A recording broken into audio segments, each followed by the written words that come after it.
Hello Maëlan, bienvenue sur ce nouvel épisode de CEO Recto Verso. Aujourd'hui, j'ai le plaisir d'accueillir Maëlan Faure. Salut Maëlan. Salut Lola. Est-ce qu'avant qu'on commence notre échange, est-ce que tu pourrais te présenter de la manière dont tu as envie de te présenter?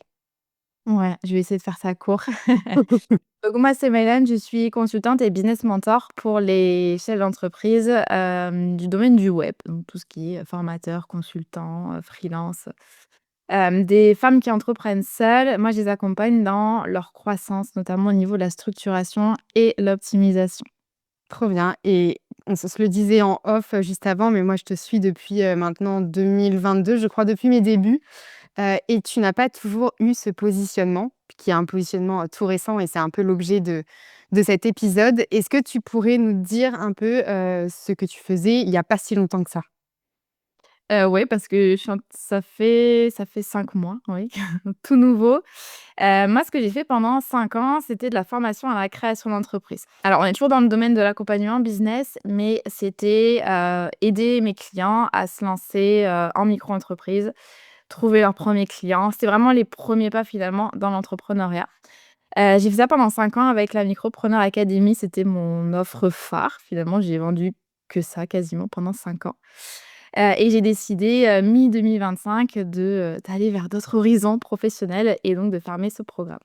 Donc c'est vraiment par rapport à ce que je fais maintenant, c'était vraiment le niveau débutant et là, c'est plutôt le niveau de, j'ai un business qui fonctionne, qui est rentable, je travaille beaucoup, j'ai plein de clients. Ce sont de bons problèmes en soi, mais voilà, mon business est totalement dépendant de ma personne, il y a un manque de structure et cetera. En plus, le côté, structuration, pour les entrepreneurs plus avancés.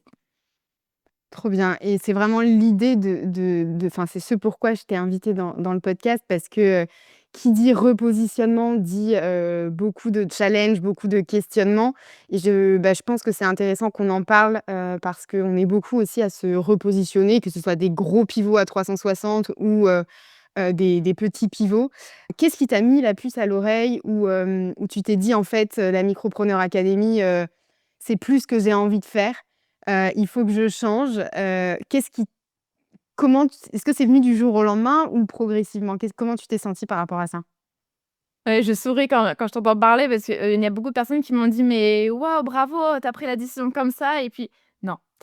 Ça a été très long. Justement, moi, j'ai pas pris ma décision rapidement parce que j'aime aussi le confort, la régularité, la constance. J'ai regardé mes journaux business parce que moi, j'aime bien noter, ce qui se passe dans mon entreprise.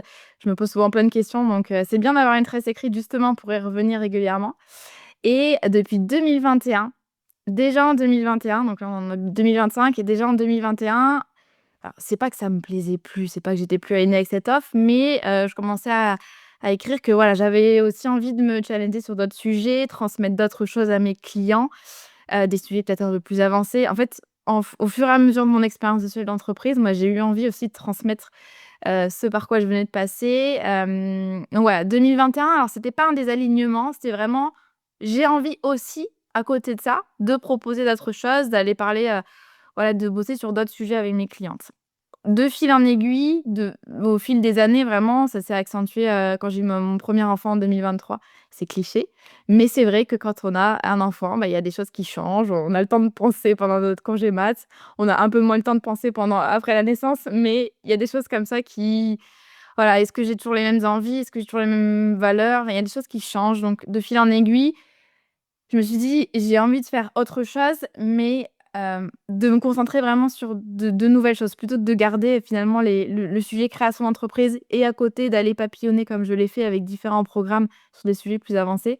Là, de plus en plus, je me disais: «J'ai cette énorme machine qui est la Micropreneur Academy, en fait, ça m'empêche d'aller vers d'autres choses». Mais tu vois, il y a pas un moment déclic où je me suis dit: «Ça y est, il faut changer». Oui, parce que c'est vrai que quand on te regarde, enfin, quand on voit le recto, donc ce que tu partages sur tes réseaux, c'est vrai qu'on a l'impression que c'est arrivé comme ça du jour au lendemain, que tout était beau, tout était lisse et que le repositionnement finalement, c'était même pas un sujet, et que c'était, fluide, sans questionnement, sans blocage, on va dire. Parce que du coup, ce qu'on n'a pas dit, mais c'est que la Micropreneur Academy, c'était ton programme signature. Tu as quand même fait, des chiffres d'affaires, enfin des lancements à plus de 6 chiffres, donc c'était quelque chose qui marchait quand même très, très bien.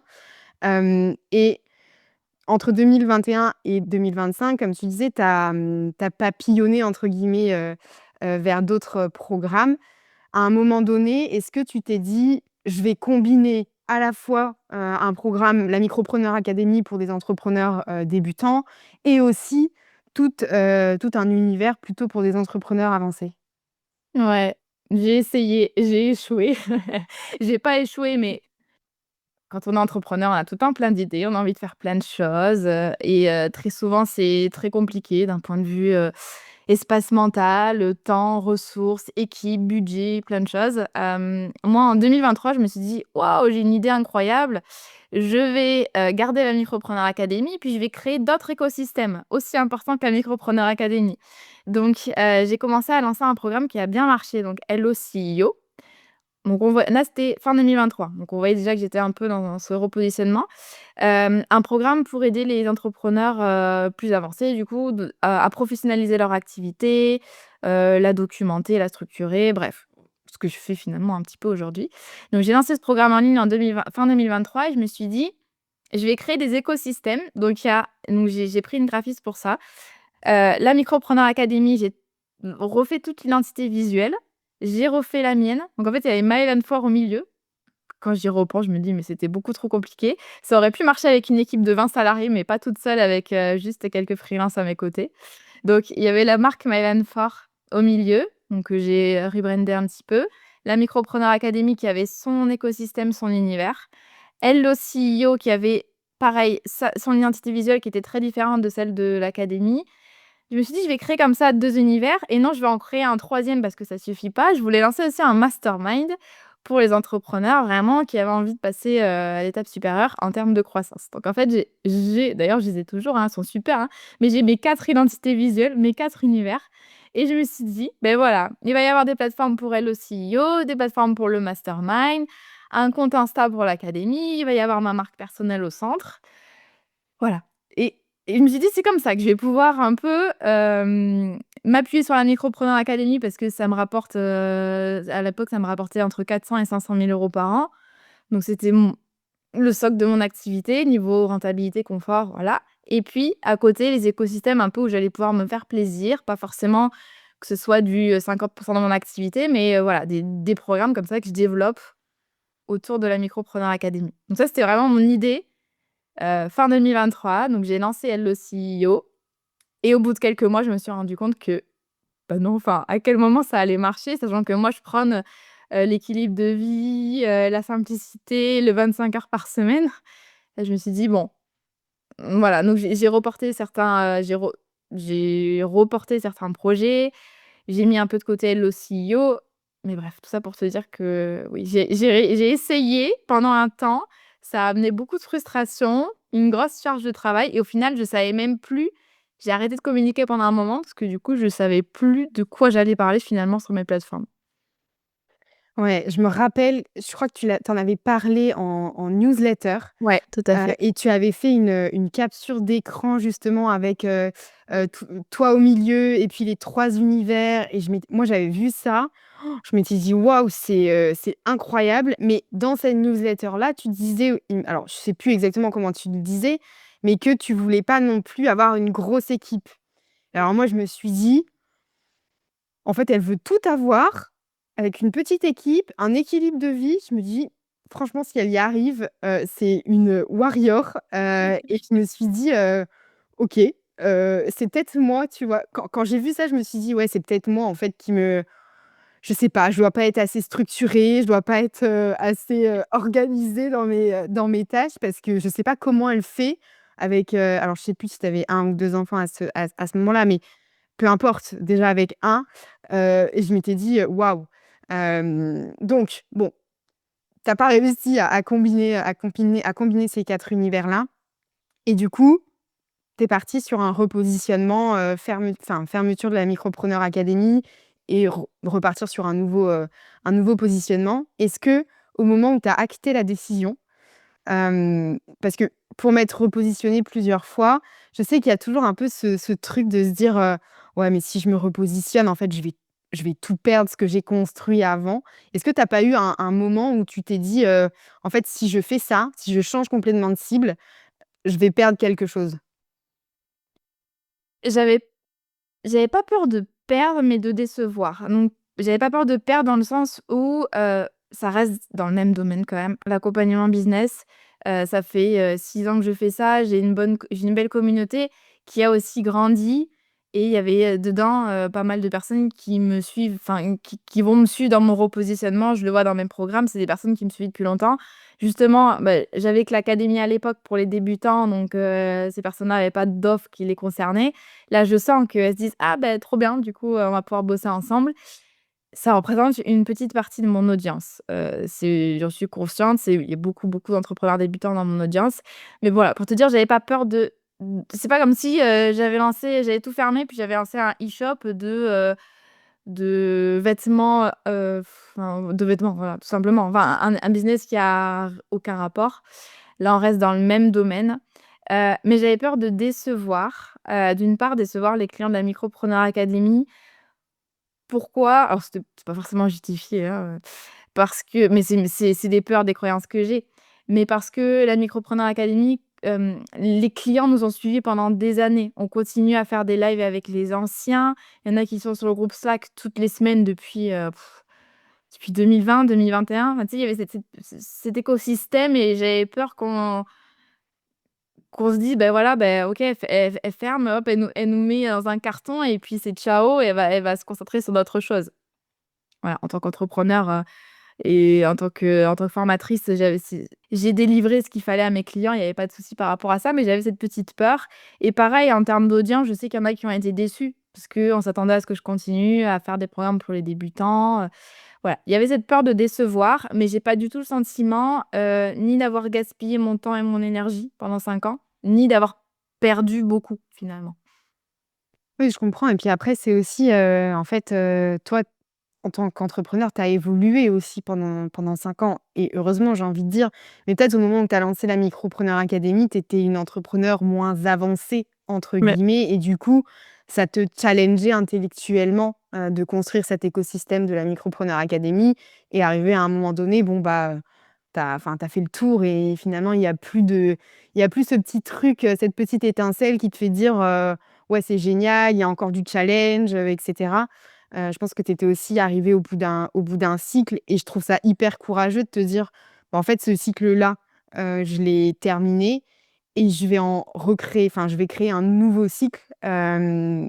Mais en fait, cette peur, tu vois, je pense qu'elle est hyper légitime et comment ça a été reçu justement au sein de la Micropreneur Academy? Est-ce que tu as eu des je sais pas, des clientes qui ont, pas qui t'ont attaqué, mais en tout cas qui ont fait part de leur mécontentement? pas du tout. Mmh. Honnêtement, pas du tout, que de la bienveillance, des encouragements. Je pense que j'ai inspiré certaines clientes, mais je sais moi, ça fait longtemps que je travaille avec des entrepreneurs, il y en a beaucoup qui sont pas 100 épanouis dans leur activité et donc je pense que ça a inspiré aussi. Non, j'ai pas eu de réaction du tout négative.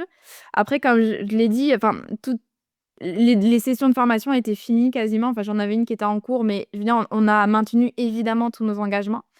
Là, pour te dire, cet après-midi, j'ai un live dans la Micropreneur Academy. On continue les lives jusqu'en janvier, donc plus de 6 mois après mon annonce, tu vois? On s'est dit: «On fait une période de transition». Pareil, le groupe Slack, là, il y a toutes les promos confondues, on le ferme pas pour l'instant, on le laisse. Donc on a vraiment réfléchi avec mon équipe, on a vraiment fait une réunion de: «Mais comment est-ce qu'on fait en sorte que la transition aussi se fasse la mieux possible pour nos clients?» Donc déjà, il y a pas eu de fermeture comme ça, qui aurait pu effectivement là donner lieu peut-être à des réactions en Mmh. mode, «Bah, qu'est-ce que tu fais, mon contenu?»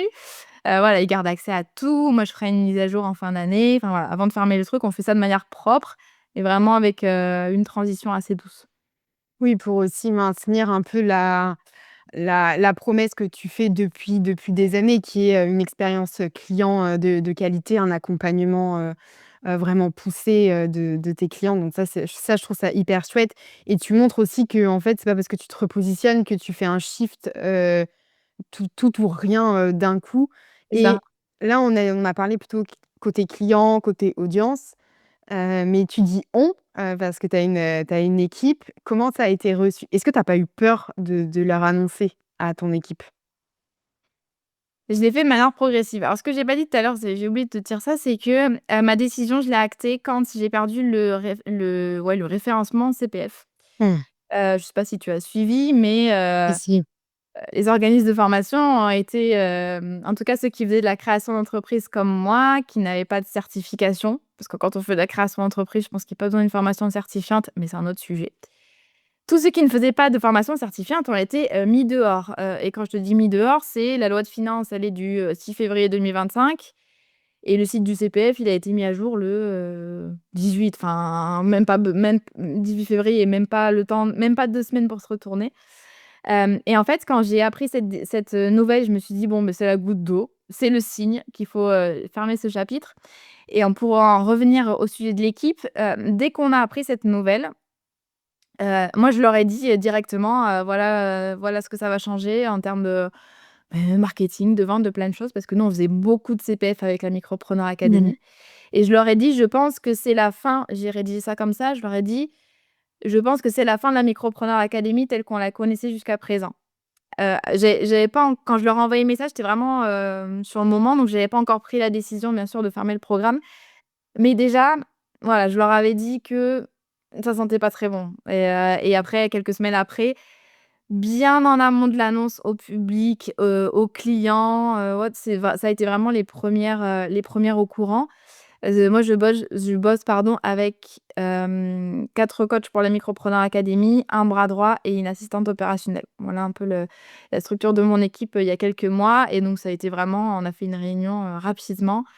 J'allais pas leur annoncer, en même temps que les clients ou que l'audience et j'avais vraiment envie de les préparer à ça parce que c'était aussi des personnes qui bossaient avec moi depuis des années. La majorité de leur activité, c'était pour la Micropreneur Academy donc je sais ma décision a eu des conséquences évidemment, pour elles. Ouais, je comprends. Et du coup, là, ton repositionnement, ça signifie que, bon, évidemment, les coachs pour la Micropreneur Academy, bon, ben, là, voilà, tu vas pas les garder, pour la suite, mais ton bras droit et ton assistante opérationnelle, ces personnes-là, tu vas les garder ou vraiment tu repars sur un business, full solo?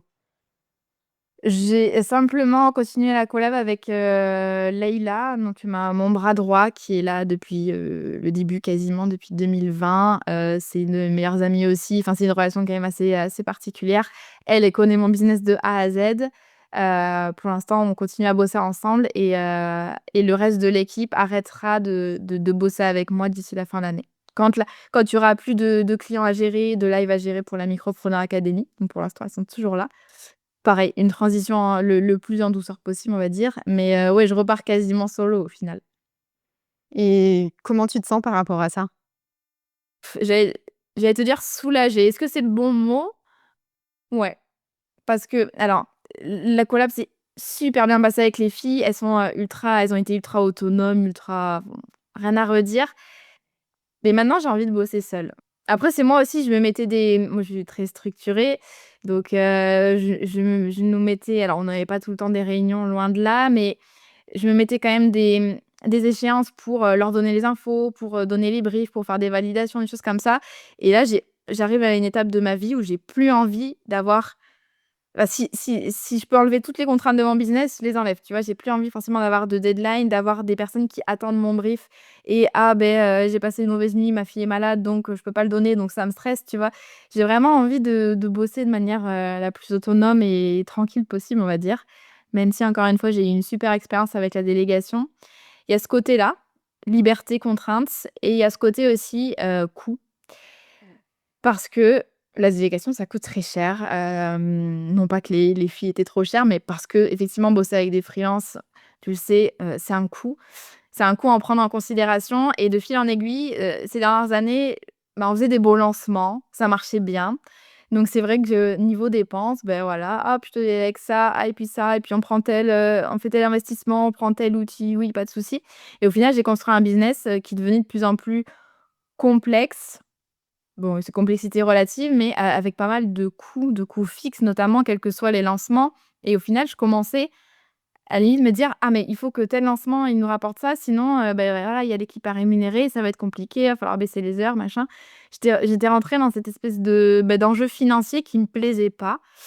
Et je suis persuadée que même en diminuant de beaucoup mon chiffre d'affaires, en ayant très peu de coûts, je peux au final être, plus rentable, un quotidien, plus simple, on va dire, moins d'enjeux et c'est ce dont j'ai envie parce que j'ai des petites, en bas âge, 2 enfants, 2 ans et demi et 5 mois. Donc j'ai aussi, on en parlait en off avant d'enregistrer, j'ai aussi des voilà, des contraintes forcément en ce moment et ouais. Non, mais enfin, ça me parle beaucoup ce que tu dis, notamment au niveau de la rentabilité, de payer l'équipe. Bah, du coup, il faut faire un chiffre d'affaires, plus élevé parce que sinon ça va pas rentrer et cetera, on va pas être rentable.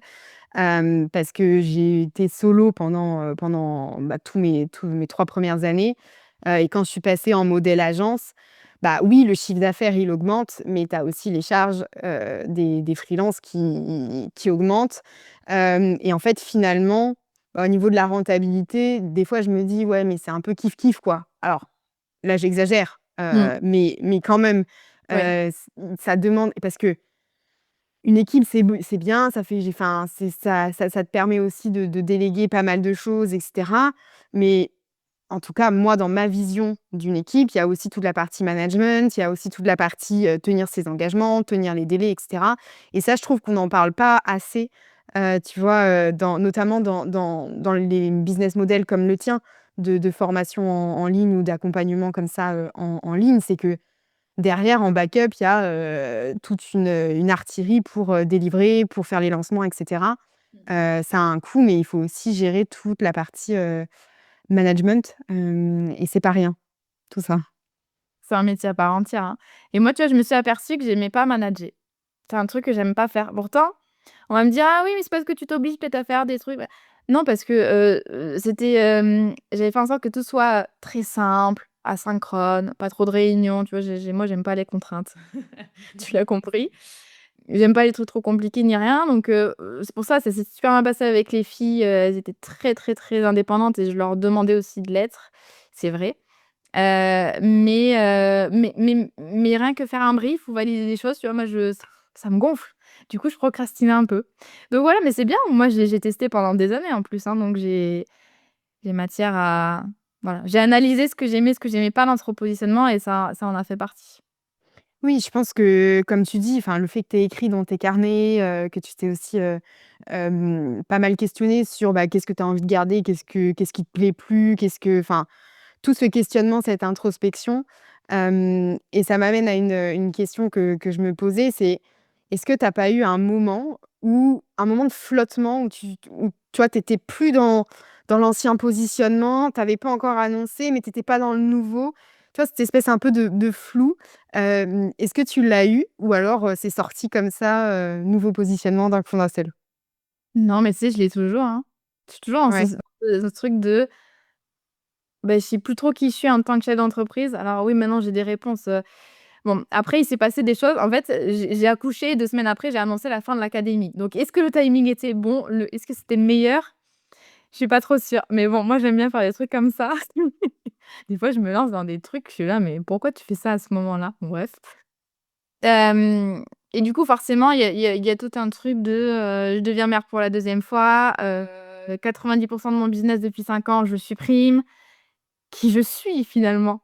Donc je me fais accompagner en ce moment et ça me fait du bien, en termes de mindset, de leadership et cetera. Je pense qu'on a tous besoin de se faire accompagner à un moment donné. Moi, c'est le moment parfait. Mais oui, là, je vais pas venir sur ton podcast pour vendre du rêve en disant: «Ah, c'est trop facile et puis tout le monde m'a suivi dans ce repositionnement et je sais exactement ce que je veux proposer».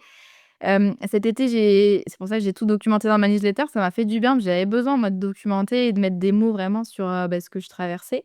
Après, est-ce que là, maintenant, j'ai une clarté absolue sur ce que je veux proposer? Non. Non et je me laisse le temps aussi. Je fais de mes petits tests. Là, je vais bientôt lancer mes offres de mentorat one-one.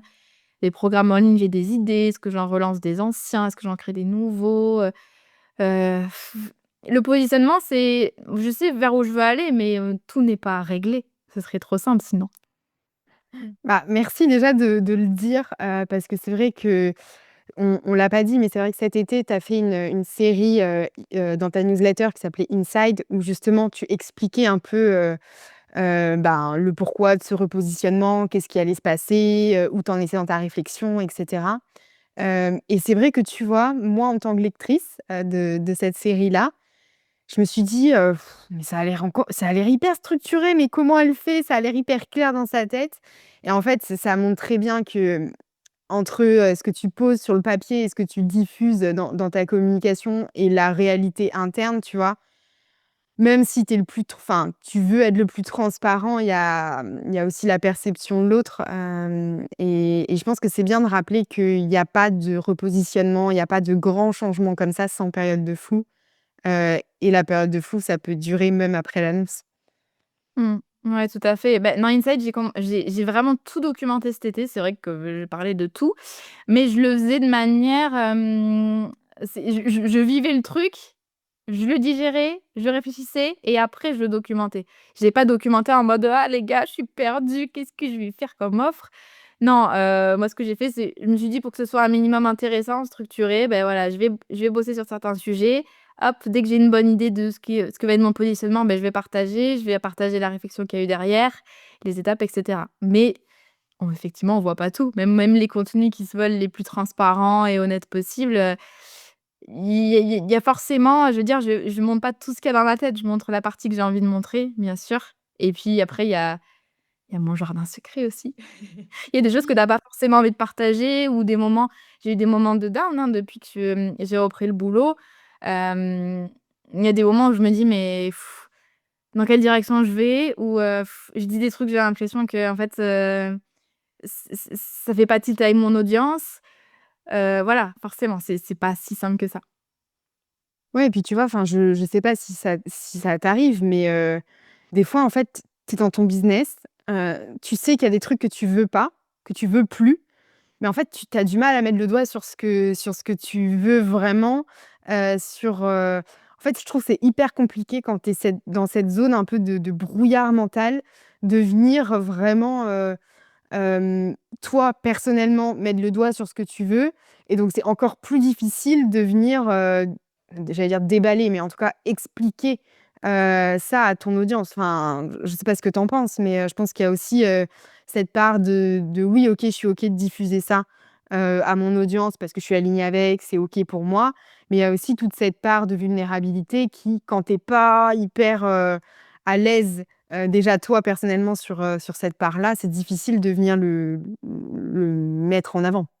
C'est ça et le condenser dans un mail de 1000 mots, enfin mais et je m'en aperçois là, maintenant que je suis accompagnée, des fois je dis, je donne un peu les symptômes de ce qui se passe dans ma tête à ma coach. Elle me dit: «Mais en fait, c'est parce que ci, parce que ça» et je suis là: «Ah ouais, mais tu me connais mieux que je ne me connais». Genre, elle me dit des trucs que j'ai jamais conscientisés et c'est ça aussi, il faut un dans des moments comme ça de repositionnement, de ou même de moments de flottement quand on est chef d'entreprise, c'est hyper important d'avoir quelqu'un, que ce soit un coach ou autre, hein, peu importe, mais quelqu'un qui nous aide à démêler un petit peu les nœuds, à être objectif, à prendre du recul. C'est hyper important. Bah oui, mais ça, je prône aussi l'accompagnement, quel que soit le niveau, parce on pourrait dire: «Oui, non, mais Maëlane, elle a fait, des chiffres d'affaires à 6 chiffres, elle a créé une super offre, qui a cartonné, elle gère», tu vois? Mais en fait, pas du tout et c'est vrai que, moi, je l'ai remarqué, c'est à chaque repositionnement, à chaque, tu vois, palier, oui, repositionnement que tu passes, en fait, avoir un regard extérieur, c'est hyper important. Hem et ça permet justement de voir ce que tu ne vois plus parce que tu as la tête dans le guidon, quoi. C'est ça. Et donc aujourd'hui, le nouveau positionnement, entrepreneur plus avancé, offre de mentoring, peut-être des nouveaux, programmes en ligne. Comment tu te sens toi intérieurement par rapport à ce nouveau positionnement? Est-ce que, tu vois, le fait d'accompagner des entrepreneurs avancés, est-ce que ça te challenge un peu de nouveau ou pas? Ah ouais, mais complètement. C'est des sujets que tu maîtrises hyper bien, mais ça reste nouveau de les transmettre, d'accompagner.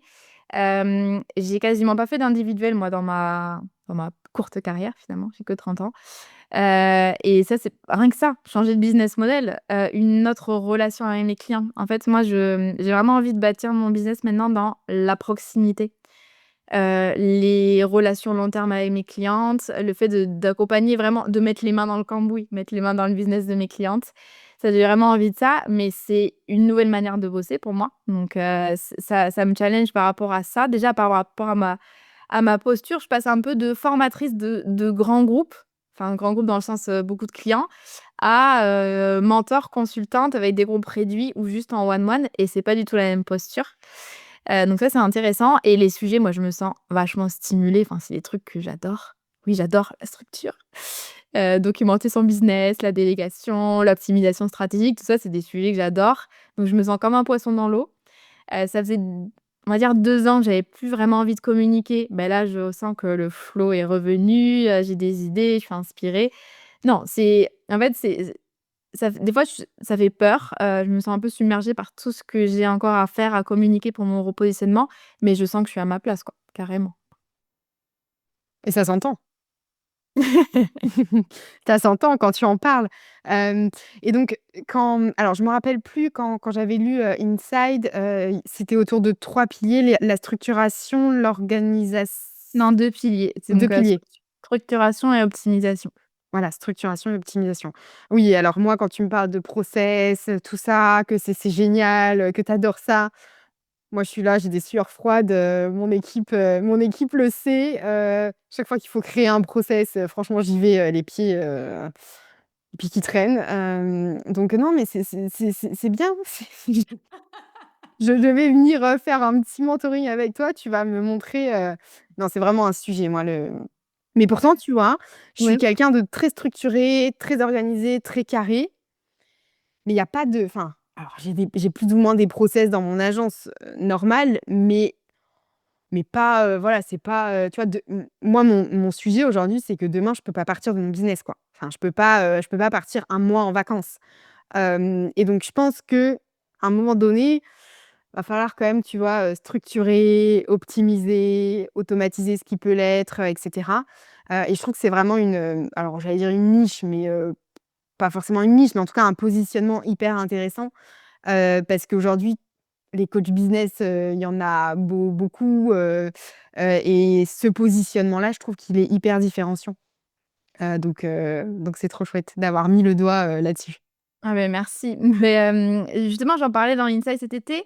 Je me suis dit: «J'ai pas envie d'être l'énième coach, l'énième consultante». Parce que j'avais l'impression avant aussi, je faisais du bon travail, je pense, mais d'être l'énième formatrice business qui apprend aux entrepreneurs à se lancer. Il y en a beaucoup, beaucoup et au final, il y a très peu, hein, de coachs, consultants, formateurs, peu importe, qui accompagnent vraiment sur des sujets plus avancés. Je le sais parce que j'ai du mal à trouver moi-même des accompagnants, et tu as tout à fait raison. Enfin, c'est exactement ce que je vise là, c'est, avoir un business qui ne dépend pas de ta présence permanente. Le test, c'est est-ce que tu peux partir un mois off et qu'est-ce qui va se passer, on va dire, si tu t'en vas, pendant plusieurs semaines de ton business? Donc c'est exactement ça et c'est pas les process en soi qui me passionnent. Oui, je me C'est le doute. résu c'est le résultat final. Moi, je trouve ça trop cool de pouvoir avoir un business, qui nous rémunère confortablement sans être enchaîné à ton activité. Moi, par exemple, j'ai eu la chance de prendre des congés maternité, longs, entre, 4 et 6 mois, avec, une entreprise qui continue, à grandir, à fonctionner et c'est ça qui me plaît et c'est pour ça aussi que je dis beaucoup dans ma communication «elle», enfin, je parle au féminin parce que ça, c'est, un enjeu aussi, je trouve. Nous, en tant que femmes, on n'est pas qu'entrepreneurs, on est aussi, parfois on est mère, on est enfin, des femmes tout court, enfin, on est plein de choses finalement. C'est un vrai sujet ça, l'équilibre de vie quand tu es, Mmh. quand tu une femme. On a beaucoup de choses à gérer, beaucoup de charge mentale. Donc si on peut s'en enlever un peu côté pro, ça peut être, voilà. Donc ça, c'est vraiment un truc qui me fait kiffer, plus que juste les process. Mais j'aime bien les process, moi, je m'amuse, hein, quand je crée les process. Non, mais je rebondis juste sur les process parce qu'en fait, c'était, tu avais glissé ce mot-là dans Inside et quand j'avais lu le mot, j'étais là: «Oh je me suis dit: «Quoi? Les quoi?» Non, mais comme tu dis, des coachs, il y en a plein, et moi, j'ai le même sujet que toi. C'est qu'aujourd'hui, quand je veux me faire accompagner, parce que je me fais accompagner, limite en continu, moi, hein. J'ai toujours un coach, qui m'accompagne, parce que, bah, en fait, tu es challengé tout le temps. Mais trouver un coach, qui n'est pas en fait un coach, il y a beaucoup de coachs qui se disent coach business, mais qui sont, on va pas se mentir, des coachs en communication ou des formateurs en communication. Hem et tu vois, le fait de te positionner sur OK, structuration, optimisation, bah, ça permet aussi que, dès lors que, une entrepreneur avancée aura des sujets autour de ces 2 thématiques-là, bah, automatiquement, elle pensera à Maëlan et pas à tout le panel, tu vois? J'espère. Mais Voilà. ouais, c'était l'idée effectivement, ouais.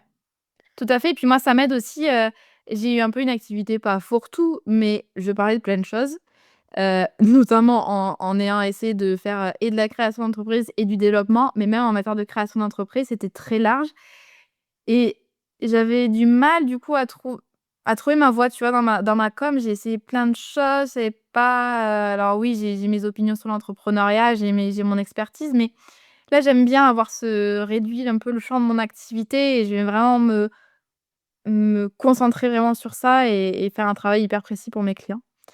En tout cas, moi, je suis trop contente d'avoir de bosser sur ces sujets-là. En tout cas, ça se voit à ton sourire. Hem et donc là, qu'est-ce qui va se passer pour toi dans les, semaines, mois à venir? Mais là, justement, j'essaye de me dire: on peut pas tout faire d'un coup». Moi, j'aurais envie parce que là, il y a tout à revoir en termes de communication, en termes de tunnel de vente, tu vois? De quelqu'un qui tombe sur mon site, où est-ce que je l'amène finalement? En termes d'offres aussi, là, je vais me concentrer sur, 2 choses qui me paraissent, on va dire importantes. D'une part, le lancement de mes offres, one-one de mentorat, dans les prochaines semaines parce que c'est vraiment, j'ai envie que ce soit 50 de mon activité et j'ai envie de tester ça rapidement pour pivoter ça rapidement et faire en sorte que ça matche bien avec les besoins de ma clientèle. Parce que quand on lance un truc, nouveau, forcément, il y a toute une phase d'adaptation, voilà, enfin, tu connais ça, tout entrepreneur connaît ça. 2e chose, je relance des programmes qui, moi, me paraissent intéressants, d'anciens programmes qui correspondent à mon nouveau positionnement. Tu as fait Hello 2025 l'an dernier, il va revenir en décembre, par exemple. Je vais pas aller, créer des programmes, de zéro maintenant. Enfin, j'ai pas la bande passante pour. J'aimerais vraiment envie de me concentrer sur l'essentiel, donc sortir des offres de mentorat one-one et relancer des programmes qui correspondent aujourd'hui à mon nouveau positionnement que j'ai déjà lancé et qui ont déjà fonctionné. Les améliorer un peu, mais voilà le focus. OK, trop bien et quand tu dis entrepreneur, avancé, est-ce que tu penses à un minimum de chiffre d'affaires ou pas du tout? Moi, je me suis alors ça dépend Ouais. beaucoup, à la fois de mes offres et à la fois moi, j'ai eu des clients qui étaient débutants, mais qui avaient déjà le mindset et les ambitions d'entrepreneurs avancés. Donc c'est pour ça, moi, le chiffre d'affaires, je j'aime pas forcément me mettre, on va dire, une limite, mais en gros, à partir de 50 000 de chiffre d'affaires annuel, Mmh. de Oui. 50 000 à 500 000, tu vois? C'est des enjeux très différents, hein, mais Ouais, une ouais. activité qui Non, mais je tourne bien. pensais plutôt, tu vois, pour ton mentorat, one-one, tu vois? Pas tant pour les offres, enfin, sur Lance Hello CEO, ou Hello 2020, bah, du coup 2026, mais plutôt pour le mentorat one-one. Est-ce que tu t'es dit, parce que, oui, tu peux avoir un mindset avancé, même si tu es débutant, mais tu vois, les enjeux, en termes d'offres, en termes d'écosystème, en tout cas, ils sont pas les mêmes, tu vois? Enfin, selon moi, après je peux me tromper. Mais du coup, est-ce que ouais, par rapport à ça, sur le mentorat individuel, tu t'es fixé un peu une, fourchette? Encore une fois, ça dépend parce que tu as des entrepreneurs, moi, mon conjoint, par exemple, il a atteint le plafond de la micro, il est toujours en micro, mais tous les ans, il s'arrange pour être en dessous. Hem, il a une activité ultra simple, pas d'équipe, rien, pas de système de com. Lui, il dev toute la journée et voilà. Il y a pas d'enjeu, il y a rien, il y a pas de projet. Enfin, si, il a aussi oh le pauvre, faut pas que je dise ça. Non, mais dans le Clément sens Clément n'écoutera pas cet épisode. c'est horrible parce qu'il a créé un SaaS et il le commercialise et tout, mais je veux dire dans son activité de freelance, il se dit pas: «Ah là, je vais lancer une campagne de com, je vais lancer une offre». Non, il fait du dev et voilà, enfin il dev pour ses clients et il gagne, enfin il gagne plus de 70 000 par an, donc et pourtant c'est pas un profil avec lequel je vais bosser parce qu'il y Mmh. a pas cet enjeu en tout cas pour la partie freelance. C'est pour donner un exemple, le pauvre, je déballe toute sa vie. Bah, il y a pas de tabou. Hem Et inversement, tu peux être à 50 000 et déjà commencer à avoir, une équipe, machin. Mais le mentorat, on va dire à partir de 100 000 € de chiffre d'affaires par an, ça peut être Mmh. intéressant. Ouais. Ouais, non, très clair. J'ai envie de te demander, Maëlane, moi, j'ai fait plein de pivots dans mon activité. Je pense que j'en ai fait 4 ou 5 en l'espace de 4 ans. Hem, Qu'est-ce que tu dirais à une personne justement qui a un business qui marche super bien, où tout est aligné, c'est rentable, le chiffre d'affaires est en croissance ou enfin, il se maintient, enfin, peu importe. Hem, mais il y a plus cette flamme, il y a plus ce truc, enfin, c'est juste faire pour faire et on reste un peu dans ce positionnement parce que ça marche. Qu'est-ce que tu lui dirais? Pas forcément, ce qu'elle voudrait entendre, mais ce qu'elle a besoin d'entendre. Et je vais te le dire de manière très polie, tôt ou tard, ça te pètera à la gueule. C'est vraiment ça. Désolée, mais c'est un peu le terme. Hem, on en tant que chef d'entreprise, des fois, tu vois, il y a des trucs qui vont pas, puis on les met un peu sous le tapis. Hop, on verra après quand on aura le temps, quand machin. Et en fait, ça va ressortir au bout d'un moment, soit parce qu'on va, s'ennuyer profondément et qu'on va arrêter de se challenger, on va arrêter d'innover, on va se laisser dans son confort, soit qu'on va développer une sorte de ressentiment envers les clients. Frustration, Mmh. sentiment. Il y a ça va se manifester de plein de façons différentes, mais plus ou moins cool pour les clients, pour toi, pour ton équipe, tu vois?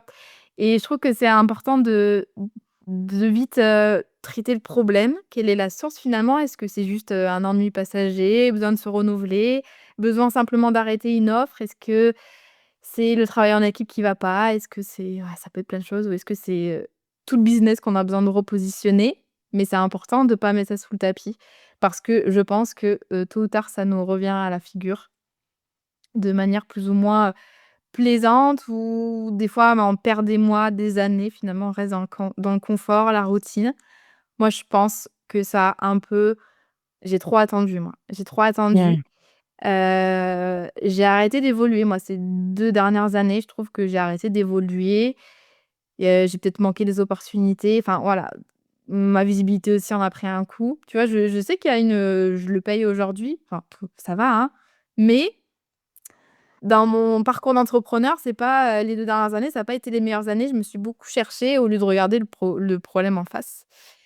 Voilà, ce serait mon conseil. Ouais, de pas finalement de pas faire l'autruche et dès qu'il y a un Ouais, peu une friction, c'est de ça. venir se dire: «OK, pourquoi il y a cette friction? Est-ce que c'est moi, Ouais. intérieurement qui n'est plus aussi autant animé qu'avant? Ou est-ce que c'est un problème, interne, à l'entreprise?»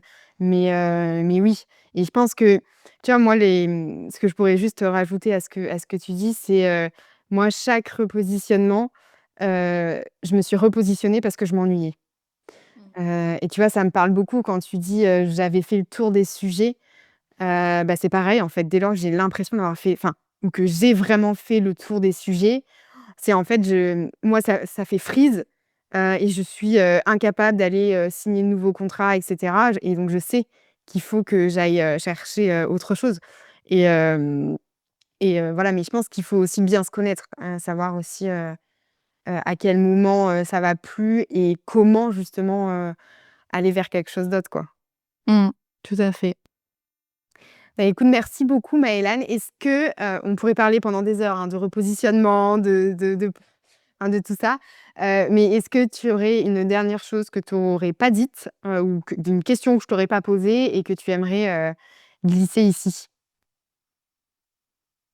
Mmh, non, ça rejoint un peu ce qu'on a dit tout à l'heure sur on a l'impression sur les réseaux que, tout est clair pour tous les autres chefs d'entreprise, que tout va bien, que tout le monde vend bien, qu'on n'a jamais de remise en question et parfois on se sent un petit peu seul avec ces problématiques et c'est vrai de se rappeler que c'est justement le concept de ton podcast, c'est montrer que, en backstage aussi, il se passe pas mal de choses, on voit pas tout et on est tous confrontés à des doutes, des périodes où on s'ennuie, des remises en question, des difficultés à prioriser les choses et voilà, simplement se le rappeler, je pense que c'est important et c'est pour ça que j'ai été contente que tu m'invites aujourd'hui parce que c'est voilà, j'avais aussi envie de montrer que, beh, il y a pas que chez vous que dans votre tête que c'est le bazar, dans la mienne aussi et dans celle de beaucoup d'entrepreneurs aussi finalement. Bah, écoute, merci beaucoup Maëlane. Où est-ce qu'on peut te retrouver si on a envie de suivre, tes aventures? Alors j'ai dit que j'allais me lancer sur LinkedIn, mais toujours pas, tu vois? On attend, hein. Donc on attend, mais on va attendre encore un peu. Non, moi je suis beaucoup présente sur Instagram, donc Mylan For, tout attaché. Je vais bientôt relancer, un podcast, qui s'appellera Accompli, un peu comme le tien, sur, ce qui se passe, à l'intérieur des business, de chefs d'entreprise mais voilà, beaucoup sur Instagram. Très bien, bah, écoute, je mettrai le lien dans les notes de l'épisode, pour que celles et ceux qui nous écoutent aillent te suivre. En tout cas, merci beaucoup Maëlane d'être venue, partager, ce bout de ton repositionnement, qui n'est pas fini, mais je vais suivre ça de près et puis, beh, je te dis à très vite. Merci beaucoup Lola, à très vite.